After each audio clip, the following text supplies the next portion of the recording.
നാളെ പടച്ചതമ്പുരാന്റെ കോടതിയിൽ പോകുമ്പോൾ അള്ളാഹുവിന് വേണ്ടി നമ്മൾ നമസ്കരിച്ച നമസ്കാരവും നമ്മൾ പിടിച്ചു വീടിയ നോമ്പുകളും നമ്മൾ കൊടുത്ത ദാനധർമ്മങ്ങളും നമ്മുടെ സൽക്കർമ്മങ്ങളും സുഹൃതങ്ങളും എല്ലാം അള്ളാഹു സ്വീകരിക്കുമോ എന്ന ആശങ്കയുണ്ടാകേണ്ടത്, ആ ഒരു ഭയമുണ്ടാകേണ്ടത്, ആ ഒരു പേടി ഉണ്ടാകേണ്ടത് നമുക്കല്ലേ പ്രിയപ്പെട്ട സഹോദരങ്ങളെ. ഒരുപാട് അമലുകൾ ഞാൻ ചെയ്തിട്ടുണ്ട്, ധാരാളം സൽക്കർമ്മങ്ങൾ ഞാൻ ചെയ്തിട്ടുണ്ട്, ഒരുപാട് പ്രവർത്തനങ്ങൾ ഞാൻ ചെയ്തിട്ടുണ്ട് എന്ന് പറയുന്നത് വിജയത്തിന്റെ അടയാളമല്ല. ഒരുപാട് അമലുകളുമായിട്ട് മൺമറഞ്ഞു പോകുമ്പോ പ്രിയപ്പെട്ട സഹോദരങ്ങളെ അത് വിജയത്തിന്റെ അടയാളമായി കാണേണ്ടതില്ല. എന്തുകൊണ്ടെന്നറിയോ? അതില് കബൂലിയത്തില്ല എങ്കിൽ പഴം തുണി വലിച്ചെറിയും പോലെ പടച്ചവന് വലിച്ചെറിയുന്നതാ. നിങ്ങൾക്കറിയോ, ഒരു ദിവസം അഷ്റഫുൽ ഖൽഖ് നബി മുഹമ്മദ് മുസ്തഫ സ്വല്ലല്ലാഹു അലൈഹി വസല്ലമ തങ്ങൾ പറയുകയാണ്, ഇബ്നു മാജ റളിയല്ലാഹു തആല അൻഹു റിപ്പോർട്ട് ചെയ്യുന്ന ഹദീസിൽ കാണാം, അല്ലാഹുവിന്റെ റസൂൽ പറയുകയാണ്, ലാ അഅലമന്ന അഖ്വാമൻ, എനിക്ക് നിശ്ചയമായും ഒരു ജനതയെ തിരിച്ചറിയാ, എനിക്കൊരു വിഭാഗം ആളുകളെ എനിക്ക് നന്നായിട്ട് മനസ്സിലാകുന്നുണ്ട്. ആരാണ് ആ ജനതയെന്നറിയോ? ആരാണ് ആ വിഭാഗം ആളുകളെന്നറിയോ? യഅ്തൂന യൗമൽ ഖിയാമ, നാളെ പരലോകത്ത് പടച്ചതമ്പുരാന്റെ കോടതിയിൽ അവർ എത്തുന്നത് എങ്ങനെയാണെന്നറിയോ? ബിഹസനാതി അംസാലി ജിബാലി തിഹാമ, തിഹാമ പർവ്വതത്തിന്റെ വലിപ്പത്തിലെ അമലുകളുമായിട്ടാണ് വരുന്നത്. പ്രിയപ്പെട്ട എന്റെ പ്രിയമുള്ള ഓടയത്തുള്ള ഇടവയിലുള്ള പ്രിയപ്പെട്ട സഹോദരങ്ങളോട് സഹോദരിമാരോട് ഒരു നിമിഷം ഞാനൊന്ന് ചോദിക്കുകയാ, ഒരു രൂപയുടെ ഒരു കീസിൽ ഒരു കിറ്റിൽ കെട്ടിക്കൊണ്ട് പോകാനുള്ള അമൽ നമ്മുടെ ജീവിതത്തിൽ ചെയ്തിട്ടുണ്ടോ? ഇല്ല. പക്ഷേ റസൂലുള്ള പറയുകയാണ്, ആഖിറത്തിലെ പടച്ചതമ്പുരാന്റെ കോടതിയിൽ ഒരു ചാൻമുകളിൽ കത്തിജ്വലിച്ച് നിൽക്കുന്ന അരുണന്റെ കിരണമേറ്റുകൊണ്ട് ചെമ്പത്തറ താപം കൊണ്ട് പറയ്ക്കുന്ന ആ മഹ്ശറ വൻസഭയിൽ അള്ളാന്റെ മുമ്പിലേക്ക് വരുന്ന ആളുകൾ, അവരുടെ ജീവിതത്തിൽ അവർ ചെയ്ത സുഹൃതങ്ങളുടെ വലിപ്പം എത്രയാണെന്നറിയോ?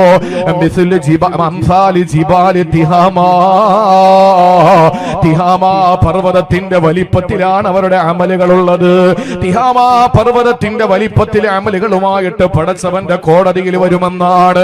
പക്ഷേ സഹോദരങ്ങളെ, അവരുടെ അമലുകൾ കൊണ്ട് അള്ളാഹുവിന്റെ സ്വർഗം അവർക്ക് ലഭിക്കുന്നില്ല, അവരുടെ അമലുകൾ കൊണ്ട് അള്ളാന്റെ പൊരുത്തം അവർക്ക് കിട്ടുന്നില്ല, അവരുടെ അമലുകൾ കൊണ്ട് നാരകീയ ശിക്ഷയിൽ നിന്നും അവർ രക്ഷപ്പെടുന്നില്ല.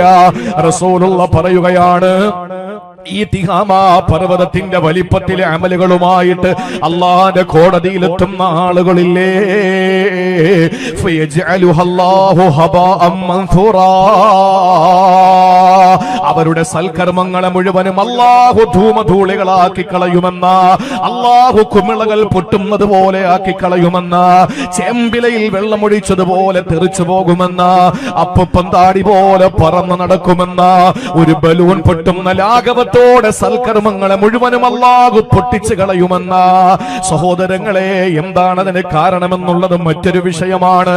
അത് നമ്മുടെ വിഷയവുമായി ബന്ധപ്പെട്ടതല്ല. ഇവിടെ മനസ്സിലാക്കാനുള്ളത്, ഒരുപാട് കൊട്ടക്കണക്കിന് ഇബാദത്തുകളുമാകട്ടെ പടച്ചവന്റെ കോടതിയിൽ വന്നാൽ അല്ലാഹു റബ്ബുൽ ഇസ്സത്ത് അത് സ്വീകരിക്കുമില്ല. ആ അമലുകളെ പടച്ചതമ്പുരാ സ്വീകരിക്കുകയില്ല എങ്കിൽ ഈ ഇബാദത്തുകൾ കൊണ്ടൊന്നും എന്റെ പ്രിയപ്പെട്ടവരെ നമുക്ക് ഫലം കാണുകയില്ല. അതുകൊണ്ടാണല്ലോ മറ്റൊരവസരത്തിൽ പ്രവാചകൻ തന്റെ സഹാബത്തിനോട് ചോദിക്കുകയാ, അബൂ ഹുറൈറ തങ്ങളിൽ നിന്ന്, മഹാന്മാരായ സഹാബാക്കളിൽ നിന്ന് മഹാന്മാരായ അയിമ്മത്തുകളെ രേഖപ്പെടുത്തിയ ഹദീസാണ്. തിരുനബി സല്ലല്ലാഹു അലൈഹി വസല്ലം തന്റെ മുന്നിലിരിക്കുന്ന സഹാബാ കിറാമിനോട് ചോദിക്കുകയാണ്, അതദറൂന മനിൽ മുഫ്ലിസ്, അതദറൂന മനിൽ മുഫ്ലിസ്, ആരാണ് പാപ്പരെന്നറിയോ സഹാബ? ആരാണ് പാപ്പരെന്ന് നിങ്ങൾക്കറിയുമോ സഹാബ എന്ന് ചോദിക്കുമ്പോ അല്ലാഹുവിന്റെ റസൂലിനോട് സഹാബത്ത് പറയുകയാണ്, നബിയേ, മല്ലാ ദിർഹമ വലാ മതാ, തീരെ ചരക്കുകളോ വരുമാന മാർഗങ്ങളോ ദീനാറുകളോ ദിർഹമുകളോ ഒന്നും ഇല്ലാത്തവനാണ് പാപ്പര് നബിയെ. നമ്മളോട് ചോദിച്ചാലും അങ്ങനെ തന്നെയല്ലേ മറുപടി കൊടുക്കുക? ആരാണ് ഓടയത്തെ പാപ്പരെന്ന് ചോദിച്ചാ പറയുന്ന മറുപടി എന്താണ്? ഇന്നലെ വരെ ധനാഢ്യനായിരുന്നു, ഇന്നലെ വരെ സമ്പന്നനായിരുന്നു, ഇന്നലെ വരെ പണക്കാരനായിരുന്നു, ഇന്നലെ വരെ ലക്ഷപ്രഭുവായിരുന്നു, ഇന്നലെ വരെ കോടീശ്വരനായിരുന്നു, ഇന്ന് അവന്റെ കയ്യിൽ ഒരു നയാ പൈസയില്ല, അവനാണ് പാപ്പ പാപ്പരെന്ന് പറയുന്നത് പോലെ സഹാബത്ത് പറഞ്ഞു, നബിയേ നബിയേ അൽ മുഫ്ലിസു ഫീനാ മല്ലാ ദിർഹമ വലാ മതാ, ഞങ്ങളിലെ ചരക്കുകളും ദിർഹമുകളും ഇല്ലാത്തവരാണ് പാപ്പരെന്ന് പറഞ്ഞപ്പോൾ ആരംഭപ്പൂവായ ഹബീബ് അവിടെ നിന്ന് പറഞ്ഞതെന്തെന്നറിയോ? അല്ല അല്ല, ഇന്നൽ മുഫ്ലിസ മിൻ ഉമ്മത്തി, എന്റെ സമുദായത്തിലെ പാപ്പരാരെന്നറിയോ? യഅതി യൗമൽ ഖിയാമത്തി ബിസ്വലാത്തിൻ വസിയാമിൻ വസകാ, ധാരാളം നമസ്കാരങ്ങളും ധാരാളം സദഖകളും ധാരാളം ഇബാദത്തുകളുമായിട്ട് നാളെ പടച്ചവന്റെ കോടതിയിലെത്തുന്നവനാ, ഒരുപാട് സൽക്കർമ്മങ്ങളുമായിട്ട് പരലോകത്ത് വരുന്നവനാ. അള്ളാന്റെ കോർട്ടിലെത്തുമ്പോൾ, കോടതിയിലെത്തുമ്പോ ഒരുപാട് സൽക്കർമ്മങ്ങളുമായിട്ട് കടന്നു വരുന്നവനാണ്. അവന്റെ കയ്യിൽ അമലുകളില്ല എന്ന പ്രശ്നം ഉദിക്കുന്നില്ല. പക്ഷേ സഹോദരങ്ങളെ, അമലുകളുടെ കൂമ്പാരവുമായിട്ട് പരലോകത്തെത്തുമ്പോൾ അള്ളാഹു അത് പലർക്കും വീതിച്ചു കൊടുക്കുമെന്ന്, പലർക്കും അത് ഓഹരി ചെയ്തു കൊടുക്കുമെന്ന് ഷഫീഉൽ മുദ്നിബീൻ നബി മുഹമ്മദ് മുസ്തഫ. ഒരുപാട് സൽക്കർമ്മങ്ങൾ ചെയ്ത് നിസ്കാരം ഒന്നും കുറച്ചിട്ടില്ല, ഒരു നോമ്പ് പോലും വിട്ടിട്ടില്ല, ദാനധർമ്മങ്ങളിലൊക്കെ മുമ്പന്തിയിലാണ്, എല്ലാത്തിലും അവൻ A+ ആണ്. പക്ഷേ ഇവന്റെ വായിൽ നിന്ന് ജനങ്ങൾക്ക് ഒരു രക്ഷയുമില്ല. പരദൂഷണത്തിന്റെ ഹോൾസെയിൽ ഡീലർ, ഏഷണിയുടെ പര്യായം, ചീത്ത പറച്ചില്, ആളുകളുടെ മുമ്പിൽ സംസാരിക്കാൻ കൊള്ളാത്തവൻ, ഇങ്ങനെയുള്ള വായാടികൾക്ക് സംഭവിക്കുന്ന എന്താണെന്നറിയോ? ഈ ആളുകളൊക്കെ ചെയ്തു കൂട്ടുന്ന സൽക്കർമ്മങ്ങളുമായിട്ട് അള്ളാന്റെ കോടതിയിലെത്തുമ്പോ അള്ളാഹു പറയും, ദാ ഇവൻ വന്ന് നിൽക്കുന്ന നിന്റെ സൽക്കർമ്മം വാങ്ങാനാ, നിന്റെ നിസ്കാരം മുഴുവനോടുത്ത് അവന് കൊടുത്തേക്ക്, നീ അവനെ ആ ചീത്ത വിളിച്ചത്, നീ അവനെ പറ്റി ഫേസ്ബുക്കിൽ കുറിച്ചിട്ടില്ലേ, നിന്റെ നോമ്പ് മുഴുവനോടുത്ത് അങ്ങോട്ട് കൊടുത്തേക്ക്. അടുത്ത വീണ്ടും ആള് നിൽക്കുകയാണ്, പടച്ചവനെ എന്നെ നടു റോഡിൽ വെച്ച് എന്നെ ചീത്ത പറഞ്ഞവനാണ്, എനിക്കത് വലിയ ഷെയിമായി പോയി, ആളുകളുടെ മുമ്പിൽ എന്റെ അഭിമാനത്തിന് ക്ഷതം വന്നു. അള്ളാഹു പറയും, നിന്റെ ദാനധർമ്മങ്ങളും മുഴുവനും എടുത്തിട്ട് അങ്ങോട്ട് കൊടുക്കടാന്ന് പറയും. ഇനിയും കുറ്റക്കാരായ ആളുകൾ യവനിൽ നിന്ന് സൽക്കർമ്മങ്ങൾ വാങ്ങാൻ വേണ്ടി നീണ്ട നിരയുണ്ട്. പക്ഷെ യവന്റെ കയ്യിൽ കൊടുക്കാൻ ഒന്നുമില്ല. അവസാനം അല്ലാഹുവിന്റെ റസൂല് പറയുന്ന എന്താണെന്നറിയോ? ഈ മനുഷ്യന്റെ അമലുകൾ അവർക്ക് കൊടുക്കാൻ ഒന്നുമില്ലാത്തതിന്റെ പേരില് ഈ നിൽക്കുന്ന ആളുകളുടെ ദുഷ്കർമ്മങ്ങൾ മുഴുവനും യവൻ പേറേണ്ടി വരും. അവന്റെ കള്ളു കുടിച്ചതിന്റെ മുഴുവൻ ശിക്ഷ എടുത്ത് അവന് കൊടുക്കും. നമ്മളെന്താ കരുതിയത്? ഇവിടെ ഇബാദത്തിന് വല്ല കുറവുണ്ടോ? ഇവിടെ സൽക്കർമ്മങ്ങൾക്ക് വല്ല കുറവുണ്ടോ? ഒന്നുമില്ല. അപ്പൊ നമ്മുടെ ഇബാദത്തുകൾ ഒരുപാട് ചെയ്തു കൂട്ടി എന്നതുകൊണ്ട് രക്ഷപ്പെടാമെന്ന് ആരും കരുതണ്ട. തിഹാമ പർവ്വതത്തിന്റെ വലിപ്പത്തിൽ സൽക്കർമ്മങ്ങളുമായിട്ട് അള്ളാനെ സമീപിച്ചാലും അള്ളാഹു അത് കബൂൽ ചെയ്തില്ലെങ്കിൽ, അതാണ് ആയിഷ ബീബി റളിയല്ലാഹു അൻഹ ഇവിടുത്തെ സല്ലല്ലാഹു അലൈഹി വസല്ലം തങ്ങൾ പറഞ്ഞത്. ആയിഷ, നിസ്കാരക്കാരും നോമ്പുകാരും പേടിക്കണം, ഇത് സ്വീകരിക്കുമോ ഇല്ലയോ എന്നുള്ള ഭയം. അള്ളാഹു നമ്മുടെ അമലുകളൊക്കെ സ്വീകരിക്കട്ടെ, അള്ളാഹു നമ്മുടെ സൽക്കർമ്മങ്ങളൊക്കെ കബൂൽ ചെയ്യട്ടെ. പ്രിയപ്പെട്ട സഹോദരങ്ങളെ, ഒരുപാട് ചെയ്തിട്ടൊന്നും ഒരു കാര്യവുമില്ല, ഒരൽപ്പം മതി അള്ളാഹ് കബൂൽ ചെയ്യുന്ന നിലയിൽ. അതുകൊണ്ട് ഇൻഷാ അല്ലാഹ് നിങ്ങൾ ശ്രദ്ധയോടെ ഇരുന്നോളേ. ആ മക്കളെ ഒന്ന് അച്ചടക്കത്തോടെ ഇരിക്കാൻ വേണ്ടി പറയും, അല്ലെങ്കിൽ ലേലം ചെയ്ത് കൊടുക്കാം. എല്ലാ കുട്ടികളും ഇവിടെ വന്നിരുന്നേ, ഇവിടെ വന്നിരിക്കും. ഇനി വളണ്ടിയേഴ്സ് ഒന്നും വേണ്ട, എല്ലാം ഞാൻ തന്നെ. വളണ്ടിയേഴ്സും സംഘാടകനും പ്രാസംഗികനും ഒക്കെ ഞാൻ തന്നെ, എല്ലാം ഞാൻ നിയന്ത്രിച്ചോളാം. ഇനി വരും, എല്ലാവരും ഇവിടെ വന്നിരിക്കും. എഴുന്നേറ്റ് പോരുത്, എന്നിട്ട് പോയാൽ പിന്നെ എങ്ങോട്ട് കയറ്റൂല. ബഹളം ഉണ്ടാക്കരുത്, ഡിസ്റ്റർബ് ചെയ്യരുത്, മിണ്ടാതിരുന്നാ മതി. ഉറങ്ങിക്കോളി, ഇൻഷാ അല്ലാഹ് എല്ലാവരും ഉറങ്ങിക്കോളി. നിങ്ങൾ ഇങ്ങനെ കേട്ടോണ്ട് കണ്ണും തുറന്ന് ഇങ്ങനെ ഇരുന്ന് ഉറങ്ങയോ ഒക്കെ ചെയ്തോളി, അത് പ്രശ്നമില്ല. കേൾക്കാൻ വേണ്ടി വന്നിരിക്കുന്ന ആളുകളെ ദയവ് ചെയ്ത് ശല്യപ്പെടുത്തരുത്. അള്ളാഹു മനസ്സിലാക്കാനുള്ള തൗഫീക്ക് തരട്ടെ. ഉറങ്ങാൻ പറ്റിയ നല്ല അന്തരീക്ഷമാണ്, ഇളം കാറ്റുണ്ട്, നല്ല ചെറിയൊരു ശബ്ദമുണ്ട്, നല്ല നിലയിൽ ഉറങ്ങാൻ പറ്റും, ആരുടെയും ശല്യമില്ല. ഇൻഷാ അല്ലാഹ് പോകുമ്പോ ദുആ ചെയ്ത് പോകാൻ നേരത്ത് തങ്ങൾ ദുആക്ക് വരുമ്പോ എല്ലാരെയും വിളിച്ചോണാത്താം ഇൻഷാ അല്ലാഹ്. അതുകൊണ്ട് ബഹളം വെക്കാതിരിക്കും. പ്രിയപ്പെട്ട സഹോദരങ്ങളെ, ശ്രദ്ധയോടെ നിങ്ങൾ കേൾക്കുമെങ്കിൽ നമുക്ക് ആഖിറത്തിൽ ഉപകരിക്കുന്ന, നമ്മുടെ ഇബാദത്തുകൾക്ക് കബൂലിയത്ത് ഉണ്ടാകുന്ന ഖുർആൻ വെച്ച 5 നിബന്ധനകൾ ഇൻഷാ അല്ലാഹ് വിശദീകരിക്കാം. 5 നിബന്ധനകൾ. നമ്മുടെ സൽക്കർമ്മങ്ങൾ അള്ളാഹു സ്വീകരിക്കുന്നതിന് 5 നിബന്ധനകൾ വിശുദ്ധ ഖുർആൻ തന്നെയാ പറഞ്ഞത്. ആ 5 നിബന്ധനകൾ വളരെ ശ്രദ്ധയോടെ കേട്ടോളി. ഇന്ന് മുതൽ ഇൻഷാ അല്ലാഹ് ഈ 5 നിബന്ധനകൾ പാലിച്ചുകൊണ്ട് നമ്മുടെ ഇബാദത്തുകൾ ചെയ്താൽ ഒരു ഭയവും നമുക്ക് വേണ്ട, അള്ളാഹു സ്വീകരിക്കില്ല. ഈ വെറുതെയാണ് നോമ്പൊടിച്ച് പട്ടിണി നടന്നിട്ട് ഒരു കാര്യവും ഇല്ല. ഇഷ്ടം പോലെ തിന്നോളി, ഒരു ഉപയോഗവും ഇല്ല. അതുകൊണ്ട് രാവിലെ എണീറ്റ് എന്തിനാ നിസ്കരിക്കുന്നത്? വല്ല ഉപയോഗം വേണ്ടേ? അപ്പൊ ആ ഉപയോഗം എന്ന് പറയുന്നത് അള്ളാഹു കബൂൽ ചെയ്യുക എന്നുള്ളതാണ്.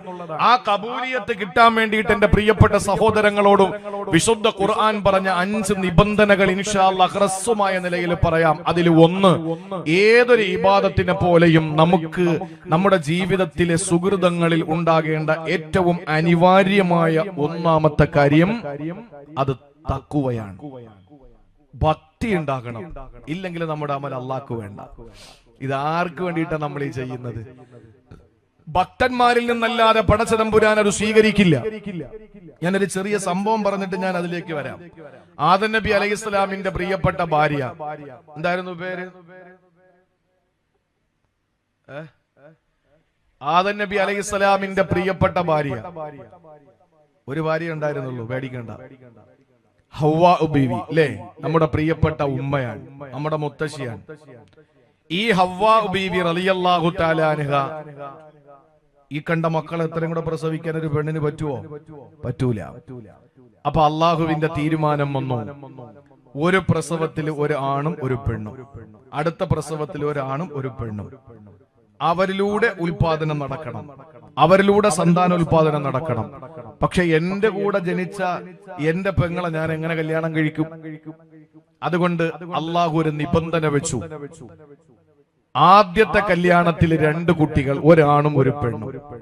അടുത്ത പ്രസവത്തില്, ആദ്യത്തെ പ്രസവത്തിൽ ഒരാണും ഒരു പെണ്ണും, രണ്ടാമത്തെ പ്രസവത്തിൽ ഒരാണും ഒരു പെണ്ണും. അള്ളാഹു പറഞ്ഞു, ആദ്യ പ്രസവത്തിലെ പുരുഷൻ രണ്ടാമത്തെ പ്രസവത്തിലെ സ്ത്രീയെ കല്യാണം കഴിക്കണം. ആദ്യത്തെ പ്രസവത്തിലെ സ്ത്രീ രണ്ടാമത്തെ പ്രസവത്തിലെ പുരുഷനെയും കല്യാണം കഴിക്കണം. അങ്ങനെയാണ് ഈ മക്കളൊക്കെ ഉണ്ടായത്. പക്ഷേ ആദ്യ പ്രസവത്തിൽ കാബീൽ എന്ന് പറയുന്ന കുരുത്തം കെട്ട മോനുണ്ടല്ലോ, അവന്റെ കൂടെ ജനിച്ച പെണ്ണ് സുന്ദരിയാണ്, അതീവ സുന്ദരിയാണ്. അവൻ പറഞ്ഞു, ആ പണി നടക്കൂല, എന്റെ കൂടെ പിറന്നവളെ ഞാൻ കെട്ടിക്കോളാം, നീ നിന്റെ കൂടെ പിറന്നവളെ കെട്ടിക്കോ. ആദ്യമായിട്ട് ഒരു കലഹം നടന്നത് പെണ്ണിന്റെ വിഷയത്തിലാണ്. ചരിത്രത്തിൽ ആദ്യമായിട്ടൊരു കൊല നടക്കാൻ പോകുന്നതും ഒരു പെണ്ണിന്റെ വിഷയത്തിലാണ്. ഹാബീലിനോട് രണ്ടാമത്തെ പ്രസവത്തിലെ മകനായ ഹാബീല് പറഞ്ഞു, അള്ളാന്റെ തീരുമാനം അങ്ങനെ അല്ലല്ലോ പ്രിയപ്പെട്ട സഹോദര, അതൊന്നും ഇവിടെ പ്രശ്നമല്ല, നിന്റെ കൂടെ ജനിച്ചവളെ നീ കെട്ടിക്കോ, എന്റെ കൂടെ ജനിച്ചവളെ ഞാനും കെട്ടിക്കോളാം. പ്രശ്നമായി. അവസാനം അള്ളാഹു ഇടപെടുകയാണ്. അള്ളാഹു ഇടപെട്ടിട്ട് പറഞ്ഞൊരു കാര്യം ചെയ്യ്, നിങ്ങൾ രണ്ടുപേരും ഒരു ഖുർബാന അർപ്പിക്കുക, നേർച്ച നടത്തുക. ആരുടെ നേർച്ചയാണോ അള്ളാഹു സ്വീകരിക്കുന്നത്, ആരുടെ ഖുർബാനാണോ പടച്ചവനെ ഖബൂൽ ചെയ്യുന്നത്, അവർക്ക് ആ പെണ്ണിനെ കല്യാണം കഴിക്കാമെന്ന നിബന്ധന അള്ളാഹു വെക്കുകയാ. ആദം നബി അലൈഹിസ്സലാമിലൂടെ അള്ളാഹു ആ വിവരം തങ്ങളുടെ മക്കൾക്ക് കൊടുക്കുമ്പോ, ആദം നബി അലൈഹിസ്സലാമിന്റെ മക്കളായ ഖാബീലും ഹാബീലും എന്തായിരുന്നു അവരുടെ തൊഴിലെന്നറിയോ? ഖാബീൽ എന്ന് പറയുന്ന മനുഷ്യനാണ് പ്രിയപ്പെട്ട സഹോദരങ്ങളെ, പച്ചക്കറി നടത്തുന്നവനാണ്, കൃഷിക്കാരനാണ്, പഴവർഗ്ഗങ്ങൾ കൃഷി ചെയ്യുന്നവനാണ്. അയാൾ നേരെ കൊണ്ടുവന്ന് ഖുർബാന അർപ്പിച്ചത് എന്താണെന്നറിയോ? കുറെ അഴുകിയ ഭക്ഷണമായിരുന്നു, അഴുകിയ പച്ചക്കറിയായിരുന്നു, പഴവർഗ്ഗങ്ങളായിരുന്നു. എന്തായിരുന്നാലും നേർച്ചയ്ക്ക് കൊടുക്കുന്നത് നല്ലത് കൊടുക്കണ്ട എന്ന് പറഞ്ഞിട്ട് അഴുകിയ ചീഞ്ഞനാറിയ ഉപയോഗശൂന്യമായ കുറച്ച് പച്ചക്കറിയും പഴവർഗ്ഗങ്ങളും കൊണ്ടുവന്ന് നേർച്ച നടത്തുകയാ. സഹോദരങ്ങളെ, ഹാബീൽ എന്ന് പറയുന്ന പൊന്നുമോനാകട്ടെ, അയാള് കന്നുകാലികളെ കച്ചവടം ചെയ്യുന്ന കന്നുകാലി കൃഷിയുള്ള ആളായിരുന്നു. അയാൾ ഏറ്റവും നല്ല ആടിനെ കൊണ്ടുവന്ന് നേർച്ച നടത്തുകയാ. എന്തായിരുന്നു നേർച്ചയെന്ന് മഹാന്മാരായ മുഫസ്സിരീങ്ങളെ രേഖപ്പെടുത്തുന്നുണ്ട്. എങ്ങനെയാണ് അള്ളാഹു ആ ഖുർബാന സ്വീകരിക്കുന്നതെന്ന് വിശുദ്ധ ഖുർആനിനെ വിശദീകരിച്ചുകൊണ്ട് മുഴുവൻ മുഫസ്സിരീങ്ങളും പറയുന്നുണ്ട്, വാചാലമാകുന്നുണ്ട്. ആകാശലോക ലോകത്ത് നിന്നൊരു തീനാളം വന്നിട്ട് ആരുടെ കുർബാനയാണോ സ്വീകരിക്കുന്നത് അവരുടെ ആ വസ്തുവിനെ, നേർച്ച വസ്തുവിനെ എടുത്തുകൊണ്ട് പോകുമെന്നായിരുന്നു അന്നത്തെ തീരുമാനം. സഹോദരങ്ങളെ, ഇത് നിരീശ്വരവാദികൾക്ക് ദഹിക്കുമോ എന്നറിയില്ല.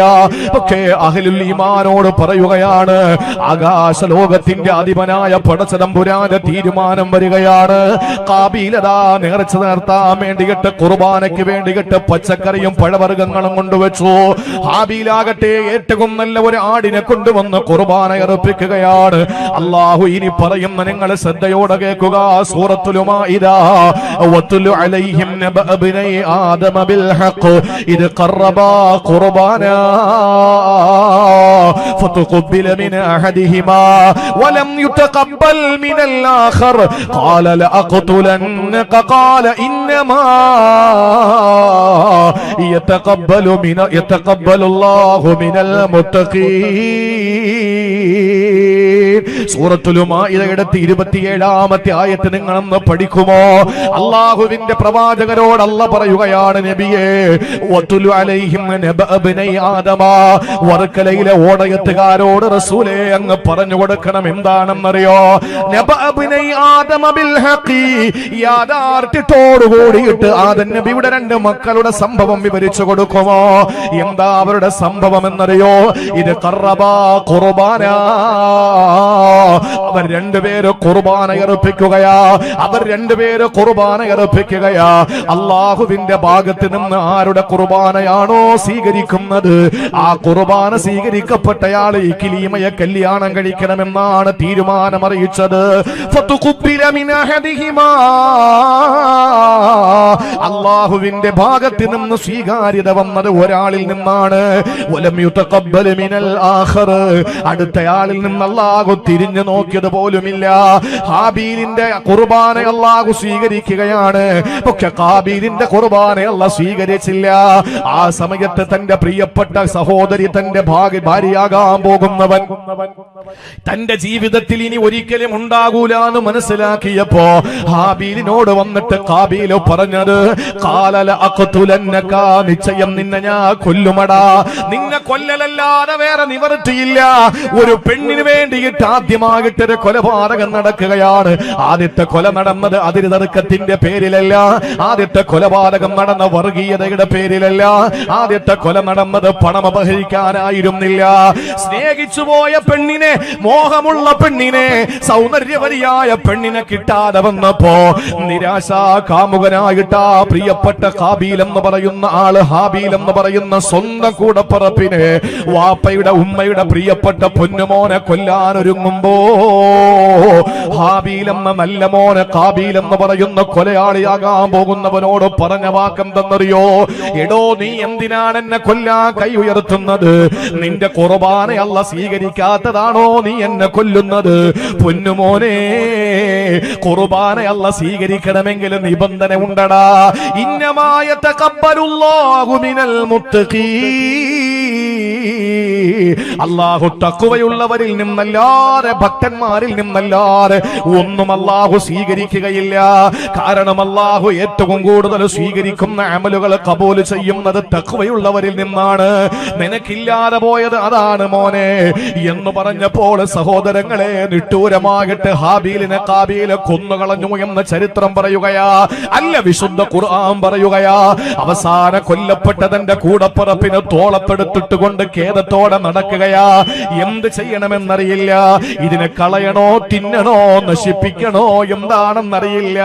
ആ സമയത്ത് അല്ലാഹു പറയുകയാണ്, ഏറ്റവും വലിയ വിദ്യാഭ്യാസത്തിന്റെ വിചക്ഷണന്മാരായി മാറിയ, വിദ്യാഭ്യാസത്തിന്റെ അപ്പോസ്തലന്മാരായി മാറിയ, ശാസ്ത്രത്തെ കീഴടക്കിയിട്ട് ചന്ദ്രനിൽ പോലെ തട്ടുകട തുടങ്ങാൻ വെമ്പല് കൊള്ളുമ്പോ പ്രിയപ്പെട്ട സഹോദരങ്ങളെ മനസ്സിലാക്കുക, ഒരു മനുഷ്യനെ തന്റെ പ്രിയപ്പെട്ട കൂടപ്പറപ്പ് മരിച്ചു പോയപ്പോ വരുമ്പോൾ ആ മരണപ്പെട്ട കൂടപ്പിറപ്പിനെ എന്ത് ചെയ്യണമെന്ന് പഠിപ്പിച്ചു കൊടുക്കാൻ അള്ളാഹു ആദ്യമായിട്ട് അതാ ഒരു അധ്യാപകനെ ഇറക്കുകയാ. ഏതാണ് അധ്യാപകൻ എന്നറിയോ? വീട്ടുമുറ്റത്ത് നമ്മൾ കഴിക്കുന്ന ഭക്ഷണത്തിന്റെ അവശിഷ്ടങ്ങൾ കൊത്തിപ്പറക്കാൻ വേണ്ടി വന്നിരിക്കുന്ന കറുത്ത കാക്കയുണ്ടല്ലോ. അല്ലാഹു പറയുന്നു ഫബഅസല്ലാഹു ഖുറാബാ, അല്ലാഹു ഒരു കാക്കയെ അയക്കുകയാ. ആ കാക്ക മറ്റൊരു കാക്കയെ എന്താ ചെയ്തത്? കൊത്തിക്കൊല്ലുന്നു എന്നൊക്കെ ചരിത്രം പറയുന്നുണ്ട്. എന്നിട്ട് അതിന്റെ ചുണ്ടുകൊണ്ട് മൂടുകയാ. ആ സമയത്താണ് പ്രിയപ്പെട്ടവരെ കാബീലിന് ബോധം വന്നത്, ഞാൻ ഇങ്ങനെ ചെയ്താ മതിയല്ലോ. ഇതെല്ലാ ചരിത്രത്തിന്റെ താളുകളിൽ എന്റെ പ്രിയമുള്ള സഹോദരങ്ങളെ മായാതെ മങ്ങാതെ കിടക്കുമ്പോ നമ്മുടെ വിഷയത്തിന്റെ ഏറ്റവും മർമ്മമായ ഭാഗം ഏതാണ്? അല്ലാഹു ഒരു മനുഷ്യനിൽ നിന്ന് തപത്തി സ്വീകരിക്കണമെങ്കിൽ, അവന്റെ സൽക്കർമ്മങ്ങൾ സുഹൃതങ്ങൾ സ്വീകരിക്കണമെങ്കിൽ ഒന്നാമതായിട്ട് അല്ലാഹു വെച്ച നിബന്ധന ഏതാണ്? ഇന്നമായ തഖബ്ബലുല്ലാഹു മിനൽ മുത്തഖീൻ. നമസ്കരിക്കാനും നോമ്പ് പിടിക്കാനും സുഹൃതം ചെയ്യാനും ആർക്കും കഴിയും, പക്ഷേ അത് കബൂലിയത്ത് ഉണ്ടാകാ പാടുപെടണ സഹോദരാ. ഖുർആൻ വെച്ച 5 ഡിമാൻഡുകളിൽ ഒന്നാമത്തെ ഡിമാൻഡ് നിങ്ങൾക്ക് ഭക്തി ഉണ്ടാകണം, നിങ്ങൾക്ക് അള്ളാഹുവിനോടുള്ള സൂക്ഷ്മത ഉണ്ടാകണമെന്ന് വിശുദ്ധ ഖുർആൻ പറഞ്ഞു വെക്കുമ്പോൾ സഹോദരങ്ങളെ, കാബീലിൽ നിന്ന് തിരസ്കരിക്കപ്പെടുകയും ഹാബീലിൽ നിന്ന് സ്വീകരിക്കപ്പെടുകയും ചെയ്തത് തഖ്വയെ മാനദണ്ഡമാക്കിയിട്ടാണെന്ന് മഹാന്മാരായ മുഫസ്സിരീങ്ങൾ പഠിപ്പിക്കുകയാണ്. ആകാശ ലോകത്ത് നിന്നൊരു തീനാളം വന്നിട്ട് പറമ്പിൽ കൊണ്ടുവച്ച പച്ചക്കറിയും പഴവർഗ്ഗങ്ങളെയും തിരിഞ്ഞു നോക്കാതെ അപ്പുറത്തു വെച്ച ഹാബീലിന്റെ മുട്ടനാടിനെ ആ തീനാളം വിഴുങ്ങി എന്ന്, അല്ലെങ്കിൽ കൊണ്ടുപോയി എന്ന് ചരിത്രം രേഖപ്പെടുത്തുന്നു. ഞാനിത് പറയുമ്പോൾ എന്റെ പ്രിയപ്പെട്ട സഹോദരങ്ങൾ ചിന്തിക്കും, ഇതൊക്കെ 2023 ഡിസംബർ മാസത്തിൽ പറയാൻ പറ്റിയ കാര്യമാണ് ഉസ്താദേ. ഇസ്ലാം എന്നും പുതിയാപ്ലയാ, ഇസ്ലാം എന്നും പത്തരമാറ്റാണ്. അതിനനുസരിച്ച് ബുദ്ധി വളരാത്ത നിരീശ്വരവാദികൾക്ക്, ബുദ്ധിമാന്മാരെന്ന് അവകാശപ്പെടുന്ന ബുദ്ധി ലെവലേശമില്ലാത്തവർക്ക് തിരിയാതെ പോയതിന് ഞങ്ങൾക്ക് എന്ത് ചെയ്യാനാ? അള്ളാഹുവിന്റെ വിശുദ്ധ ഖുർആൻ പറയുന്നതാണ്. എന്റെ പ്രിയപ്പെട്ട സഹോദരങ്ങളെ, നിങ്ങൾ മനസ്സിലാക്കണം, ആ ഹാബീൽ എന്ന് പറയുന്ന മകനിൽ നിന്ന് ഒരാടിനെ തീനാളം വിഴുങ്ങി പിന്നീട് ആകാശത്തിലേക്ക് ഉയർത്തപ്പെട്ട ആ ആടിനെ ചരിത്രത്തിൽ വീണ്ടും ആ ആടിനെ തിരിച്ചു കൊണ്ടുവന്നു എന്ന് മുഫസ്സിരീങ്ങൾ പഠിപ്പിക്കുന്നുണ്ട്. ആ ആടേതായിരിക്കും? ഖസറിന്റെ വഴുതൂരം അപ്പുറത്തിരിക്കുകയല്ലേ നിങ്ങൾ? ഞാൻ ചോദിക്കുന്ന വളരെ വ്യക്തമായി മനസ്സിലായോ? ഹാബീലിന്റെ ഖുർബാന അർപ്പിച്ച ആട് ആകാശലോകത്തെ തീനാളം വിഴുങ്ങി പിന്നീട് ആ ആടിനെ തിരിച്ചു കൊടുത്തു. എപ്പോഴാ? സഹസ്രാബ്ദങ്ങൾക്ക് ശേഷം മനുഷ്യ നാഗരികതയുടെ പ്രപിതാമകന് സയ്യിദുനാ ഖലീലുല്ലാഹി ഇബ്രാഹിം നബി അലൈഹിസ്സലാമിന്റെ സീമന്തപുത്രനായ നബിഹുല്ലാഹി ഇസ്മായിൽ നബി അലൈഹിസ്സലാമിനെ മിനാ താഴ്വരയിൽ മലത്തിക്കിടപ്പിയിട്ട് കഴുപ്പിലേക്ക് കത്തിവെച്ചിട്ട് അള്ളാഹുവിന്റെ കൽപ്പന പ്രകാരം ബലി കൊടുക്കാൻ തീരുമാനിച്ചപ്പോ ഫദൈനാഹു ബിദിബിഹിൻ അലീം, വേണ്ട നബിയെ, ഇതാ ഞാൻ നിങ്ങൾക്ക് ഒരു ആടിനെ തരാമെന്ന് പറഞ്ഞ് ആ ആടിനെ തിരിച്ചിറക്കി കൊടുത്തു. ഇപ്പൊ നിരീശ്വരവാദികൾ ചോദിക്കും, അപ്പൊ ആടിന് എത്ര വയസ്സുണ്ടായിരുന്നു? അതാണ്, ആടിന് എത്ര വയസ്സുണ്ടായിരുന്നു? പൊട്ടന്മാരോട് മറുപടി പറയാൻ നമുക്ക് സമയമില്ല. അതുകൊണ്ട് നിങ്ങൾ ശ്രദ്ധയോടെ കേൾക്കിന്. അള്ളാഹു മനസ്സിലാക്കാനുള്ള തൗഫീക്ക് തരട്ടെ. കാരണം അല്ലദീന യുഅ്മിനൂന ബിൽ ഗൈബ്, അദൃശ്യ കാര്യങ്ങളിൽ വിശ്വസിക്കുന്നവനെ മുഅ്മിൻ എന്ന് പറയാൻ പറ്റുള്ളൂ. ആദ്യത്തെ ഡിമാൻഡ് അല്ലാഹ് വെച്ചതാണ്. കണ്ണി കണ്ടത് മാത്രം വിശ്വസിക്കുന്നു എന്ന് പറയുന്ന നിരീശ്വരവാദികള്, ഏതല്ലാടാ നീ ഇന്നുവരെ കണ്ടിട്ടുണ്ടോടാ അല്ലായ എന്ന് ചോദിച്ചവന്മാർ അവസാനം മൂക്കും വായും മൂടിക്കെട്ടി നടക്കുന്നു, കാണാത്ത വൈറസ് വരുമെന്ന് പേടിച്ചിട്ട്. വിവരം കെട്ട ദോഷികൾ. ഒന്ന് ആലോചിച്ച് നോക്കി, കാണാത്ത ദൈവത്തെ ഞങ്ങൾ ആരാധിക്കൂല എന്ന് പറഞ്ഞ വിവരം കെട്ടവര് അവസാനം എന്താ ചെയ്തത്? കണ്ണി കാണാത്ത വൈറസിനെ പേടിച്ചുകൊണ്ട് വീട്ടിനകത്ത് അടയിരിക്കാൻ തുടങ്ങി. അല്ലേ? അള്ളാന്റെ പണിഷ്മെന്റ് ഇനിയും വരും, നോക്കിക്കോളി. വിടുവൊന്നും ഒരു പ്രതീക്ഷയും വേണ്ട, അല്ല വിടുവൊന്നും ഒരു പ്രതീക്ഷയും വേണ്ട. അള്ളാഹുവിന്റെ മുമ്പിൽ അവന്റെ ഖുദ്റത്തും അവന്റെ ഇറാദത്തും അവന്റെ അളമത്തും അവന്റെ കിബിരിയയും ഇതെല്ലാം സമ്മതിച്ചു കൊടുക്കാൻ മനസ്സില്ലാത്തിടത്തോളം കാലം ഒന്നിന് പുറകെ ഒന്നൊന്നായി അള്ളാഹു പരീക്ഷണങ്ങളുടെ പേമാരി ഇറക്കിക്കൊണ്ടിരിക്കും. അള്ളാഹു നമ്മളെ കാത്തുരക്ഷിക്കട്ടെ. അത് കിട്ടുന്നത് ഏതെങ്കിലും ഒരു വിഭാഗത്തിന് മാത്രമായിരിക്കൂല. പള്ളി പോകുന്നവനായിരിക്കും ആദ്യം തലയിൽ വീഴുന്നത്. അള്ളാഹു നമ്മളെയൊക്കെ കാത്തുരക്ഷിക്കട്ടെ. അതുകൊണ്ട് തഖ്വയുള്ളവരാകണം. ഏതൊരു ഇബാദത്തിലും തഖ്വ വേണം, ഭക്തി ഉണ്ടാകണം. അള്ളാഹുവിന് വേണ്ടിയാണ്. ആ ഒരു ഭക്തി നമ്മുടെ ജീവിതത്തിൽ ഉണ്ടായാൽ മാത്രമേ ആ അമൽ അള്ളാഹു സ്വീകരിക്കുള്ളൂ. എന്തായി തഖ്വ എന്ന് പറഞ്ഞാൽ? നമ്മളൊക്കെ പറയും മുത്തക്കീങ്ങളാ മുത്തക്കീങ്ങളാ. ശരിയാണ്, നിങ്ങൾ എല്ലാവരും മുത്തക്കീങ്ങളാ. ഈ സ്ത്രീകളും മുഴുവനും മുത്തക്കീങ്ങളാ. നിങ്ങളും മുത്തക്കീങ്ങളാ.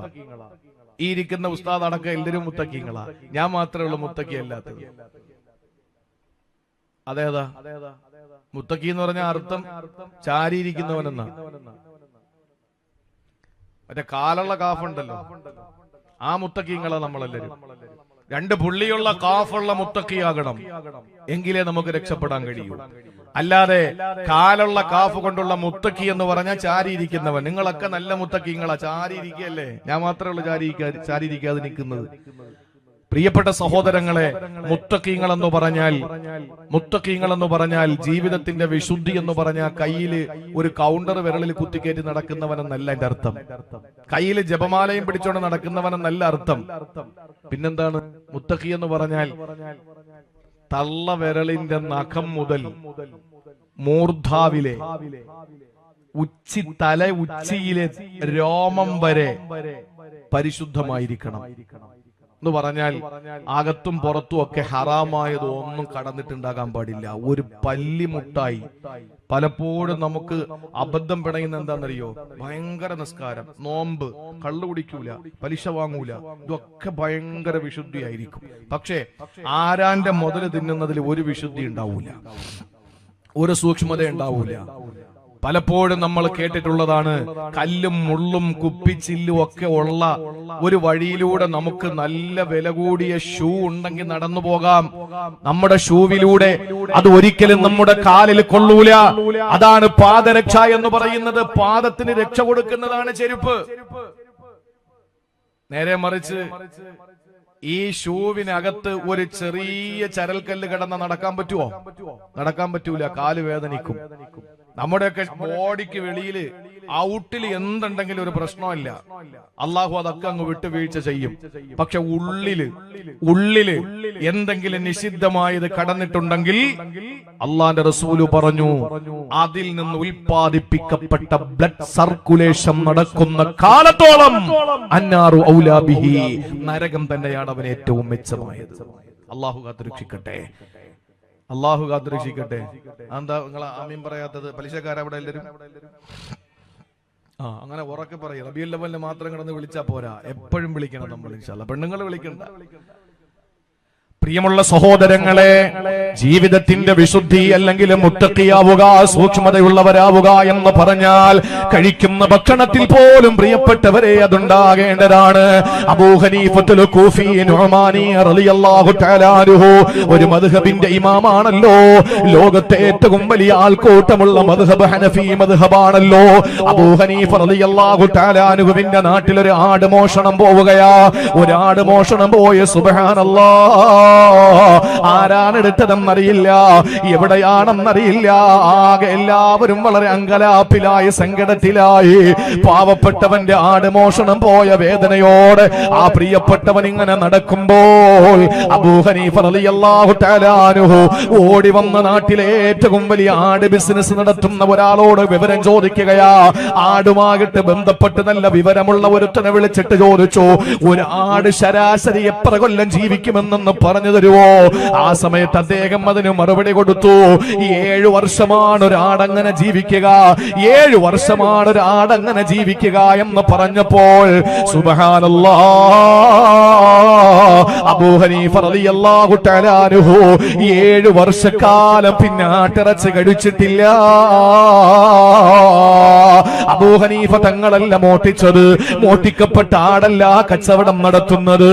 ഒരുപക്ഷേ പ്രിയപ്പെട്ട അബൂ ഹനീഫ റളിയല്ലാഹു അൻഹു ചിന്തിക്കുന്നത്, ഒരുപക്ഷേ ഈ മോഷ്ടിക്കപ്പെട്ട ആടാണെങ്കിലോ, ഏതെങ്കിലും ഒരു ആടാണെങ്കിലോ ഏതെങ്കിലും ഒരു കശാപ്പുകാരൻ വാങ്ങിയിട്ട് അതിന് പീസാക്കിയിട്ട് അതിനെ തൂക്കിക്കൊടുത്തത് എന്റെ വീട്ടിലേക്ക് വന്ന് ഞാൻ കറി വെച്ച് കഴിക്കുന്നത് ആടാണെങ്കിലോ?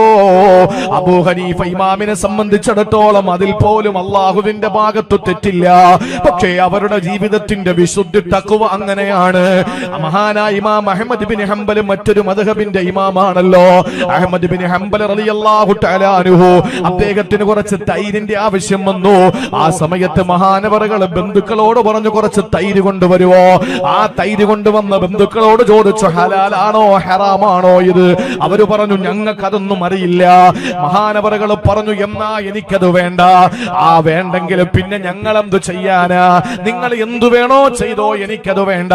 അഹ്മദ് ബിൻ ഹംബലിന്റെ പ്രിയപ്പെട്ടവരെന്താ ചെയ്തതെന്നറിയോ? ഒരു നേരത്തെ ഭക്ഷണം കഴിക്കാൻ വകയില്ലാത്ത കണ്ണുകുടിഞ്ഞ കവിളുകുടിഞ്ഞ വയറൊട്ടിയ എല്ലുണ്ടിയ പാവപ്പെട്ട പട്ടിണി പേക്കോലങ്ങളുള്ള കോളനികളിൽ കൊണ്ടു ചെന്നു. എന്നിട്ട് അവരോട് ചോദിച്ചു നിങ്ങൾക്ക് തൈര് വേണോ? അവര് ചോദിച്ചു എന്താ ഇപ്പൊ ഇങ്ങനെ കൊണ്ടുവരാൻ കാരണം? ഇമാം അഹ്മദ് ബിൻ ഹംബൽ വേണ്ടെന്ന് പറഞ്ഞു ഒഴിവാക്കിയ തൈരാ. ആ പാവപ്പെട്ടവര് വിളിച്ചു പറഞ്ഞ മറുപടി എന്തെന്നറിയോ? ഞങ്ങൾ പട്ടിണി കിടന്ന് മരിച്ചാലും ഞങ്ങൾക്ക് പ്രശ്നമല്ല, ഈ തൈര് ഞങ്ങൾ കഴിക്കില്ല. കാരണം ഇമാം അഹ്മദ് ബിൻ ഹംബൽ ഒഴിവാക്കിയിട്ടുണ്ടെങ്കിൽ അതിൽ എന്തോ യുക്തിയുണ്ട്. സഹോദരങ്ങളെ, നിങ്ങൾക്കറിയോ വീടിന്റെ കോലായിൽ കാത്തിരിക്കുകയാണ് ഇവര് എന്ത് ചെയ്തു എന്നറിയാൻ വേണ്ടിയിട്ട്. ആ സമയത്ത് ബന്ധുമിത്രാദികൾ ആ തൈരിനെ എടുത്ത് അറബിക്കടലിലേക്ക് വലിച്ചെറിയുകയാ. സഹോദരങ്ങളെ, പർവ്വത സമാനമായ തിരമാലകൾ ആഞ്ഞു വീശുന്ന സമുദ്രത്തിലേക്ക്, സാഗരത്തിലേക്ക് ആ തൈര് പാത്രത്തെ എടുത്തങ്ങ് കളഞ്ഞു. ഇമാം അഹ്മദ് ബിൻ ഹംബൽ ആ വിവരമറിഞ്ഞു. ഇമാം അഹ്മദ് ബിൻ ഹംബൽ മരിക്കുന്നത് വരെ ഒരു മത്സ്യം പോലെ കഴിച്ചിട്ടില്ല. എന്തുകൊണ്ടെന്നറിയോ? ഹറാമാണെന്ന് ഉറപ്പുണ്ടാകുന്ന കാര്യത്തെ പറ്റിയല്ല, പക്ഷെ അവരുടെ ജീവിതത്തിന്റെ വിശുദ്ധി ഇങ്ങനെയാണ്. സഹോദര, പറയാൻ പറ്റുമോ പ്രിയപ്പെട്ട പെങ്ങള്? പലിശയുടെ പണം കലരാത്ത ഭക്ഷണമാണ് നീ കഴിച്ചിട്ട് നിന്റെ മാംസം ഭാഗങ്ങൾ, നിന്റെ ശരീരത്തിന്റെ ബ്ലഡ് മുഴുവനും ഉണ്ടാകണമെന്ന് പറയാൻ എന്റെ പ്രിയപ്പെട്ട ഓടയത്തെ പെങ്ങൾക്ക് കഴിയോ? എന്റെ പ്രിയപ്പെട്ട ചെറുപ്പക്കാരാ, നിങ്ങൾക്ക് സാധിക്കുമോ? ഞാൻ ഇന്ന് വരെ ഒരാളെ സങ്കടപ്പെടുത്തി പറ്റിച്ചായാലും തട്ടിച്ചായാലും വെട്ടിച്ചായാലും ഒരു പല്ലിമുട്ടായിയുടെ വലിപ്പത്തിന്, ഒരു കടലയുടെ വലിപ്പത്തിന്, ഒരു കപ്പലണ്ടിയുടെ വലിപ്പത്തിന് എന്റെ പള്ളയിൽ പോയിട്ടില്ലെന്ന് ഉറപ്പ് പറയാൻ ആർക്കാ കഴിയുക?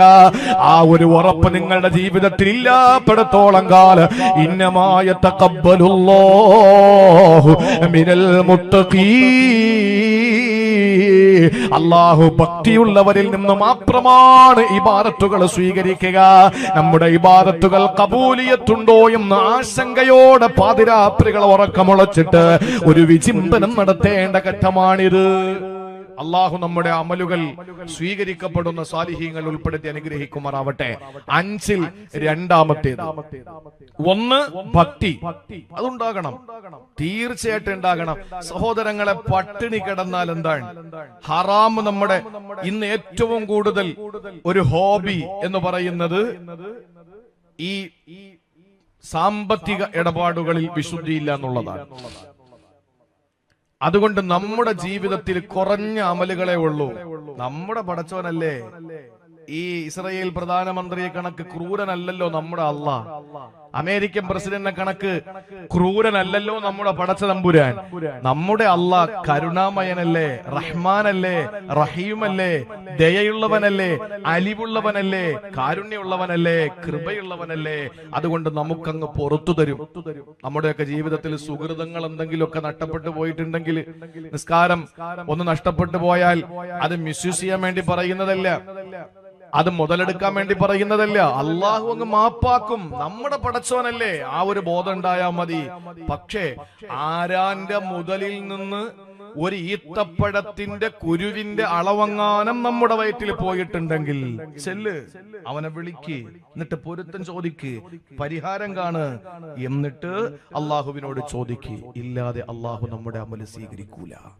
തഖ്വ തഖ്വ എന്ന് പറഞ്ഞാൽ ദാടി നീട്ടി വളർത്തലല്ല, തലപ്പാവ് ധരിക്കലല്ല, കയ്യിൽ ജപമാല പിടിക്കലല്ല, നിസ്കാരത്തഴമ്പ് അടുപ്പിന്റെ 3 കല്ല് പോലെ നെറ്റിത്തടത്തിൽ ഉണ്ടാകലല്ല.